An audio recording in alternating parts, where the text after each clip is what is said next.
তো হ্যালো বন্ধুরা, সবাইকে জানাই শুভ সন্ধ্যা। কেমন আছো সবাই? আশা করি সবাই খুব ভালো আছো, সুস্থ আছো। আমিও কিন্তু খুব ভালো আছি। তো এই যে সন্ধেবাতি দিয়ে চা খেয়ে এই যে বসেছিলাম। তো জানো তো, তারপর মনে পড়লো যে না, মাথায় তো একটু তেল দিতে হবে। তো তোমার দাদাভাই যেহেতু এখন বাড়িতেই আছে, তো তোমার দাদাভাইকেই বললাম যে আমার মাথায় একটু তেল দিয়ে দাও না, কেননা আমার হাতের অবস্থা খুবই খারাপ।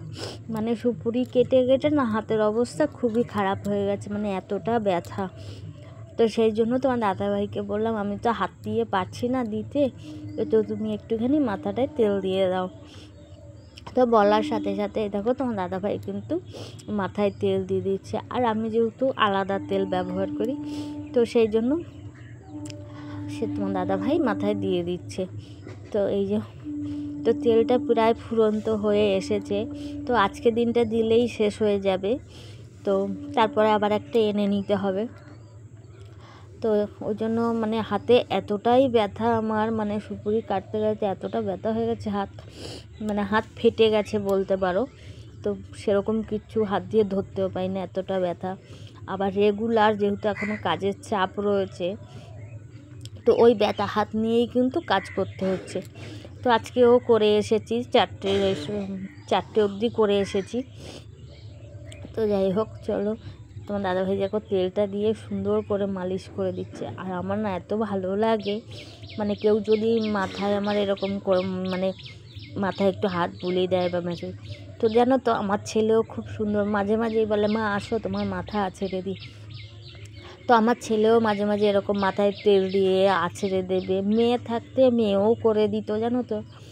সেই জিনিসগুলো এখন খুব মিস করি, যে মেয়েটা থাকলে হয়তো আমারও কষ্টটা কিছুটা কম হতো, কিন্তু মেয়েটা তো এখন নেই, শ্বশুরবাড়িতে চলে গেছে। তো এই জিনিসগুলো মাঝে মাঝে খুব মিস করি, জানো তো বন্ধুরা, যে একটা ঘরে একটা মেয়ে থাকা যে কতটা ভালো।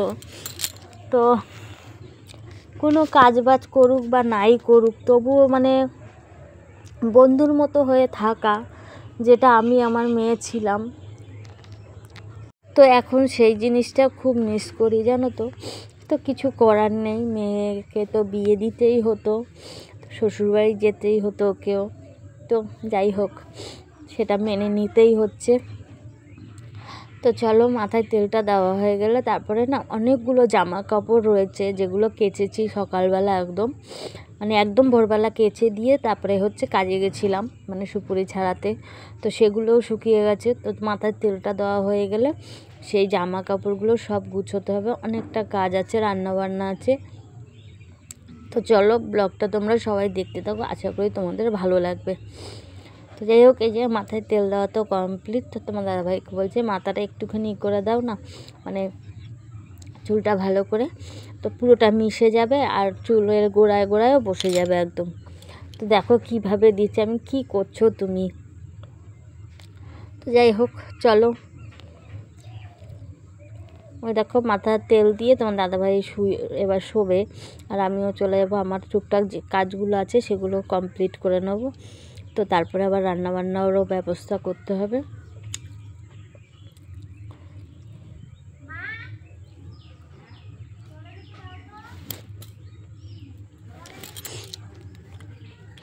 তো তেলটাই যে দেওয়া হয়ে গেছিলো, তারপরে তোমার দাদাভাইয়ের সঙ্গে কিছু কথা বলছিলাম আমি। তো চলো এবার, এই যে মাথায় তেল দেওয়াটাও কমপ্লিট। তোমার দাদাভাই কিন্তু পাশে শুয়ে আছে, আর আমি দেখো এদিকে যে জামা কাপড়গুলো সব গুছিয়ে নিচ্ছি, আর তোমার দাদাভাইয়ের সঙ্গেও কথা বলছি। তো এই যে অনেকটা জামা কাপড় সকালবেলা আজকে কেচে দিয়ে গেছিলাম একদম ভোরবেলা, আর জামা কাপড়গুলো কিন্তু সবটাই শুকিয়ে গেছে সুন্দরভাবে। তো এবার এগুলো সব ভাঁজ করে সবগুলো গুছিয়ে গুছিয়ে জায়গায় রেখে দেবো আমি।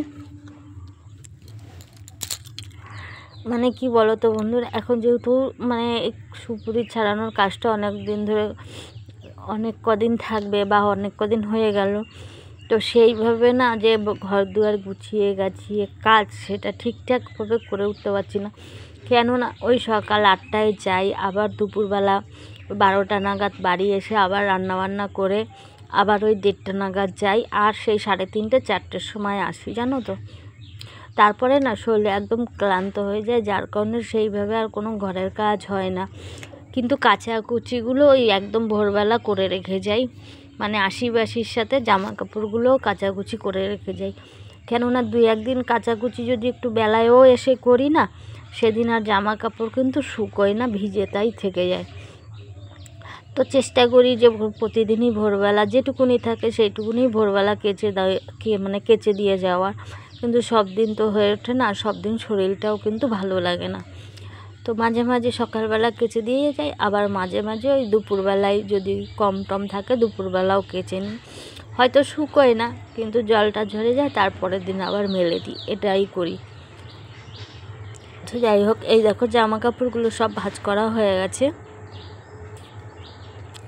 এবার এই জামা কাপড়গুলো হচ্ছে সব তোলা জামা কাপড়, তো এগুলো আলমারিতে রেখে দেবো। আর টুকটাক যেগুলো ব্যবহার করা সেগুলো কিন্তু আমি মানে বাইরেই যেখানে যেখানে রাখি সেখানে গুছিয়ে রেখে দিলাম। তো চলো এবার হচ্ছে এইগুলোই যে আলমারিতে ঢুকিয়ে দেবো। মানে এগুলো আলমারিতেই ছিল, তো বার করে ছেলেও পড়েছিল, তোমার দাদাভাইও পড়েছিল, তো সেইগুলোই সকালে আজকে কেচে রেখে গেছিলাম। তো সেইগুলোই যে সব যেখানে সেখানে গুছিয়ে আবার রেখে দিলাম। তো এইবার চলো হচ্ছে যাব রান্নাবান্নার দিকে। তো চলো দেখি কি রান্নাবান্না করা যায় এবার, কেমন।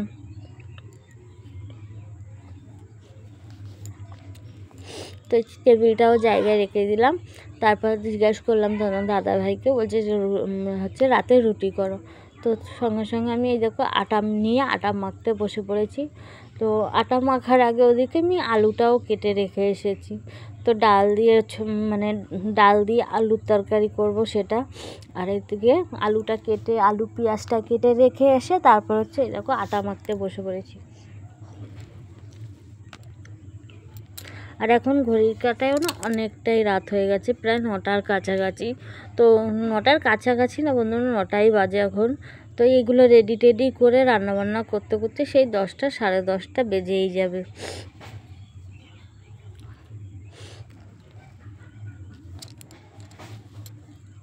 চলো সুন্দর করে আমি আটাটাও মেখে নিই, তারপর হচ্ছে রান্নাঘরে চলে যাব।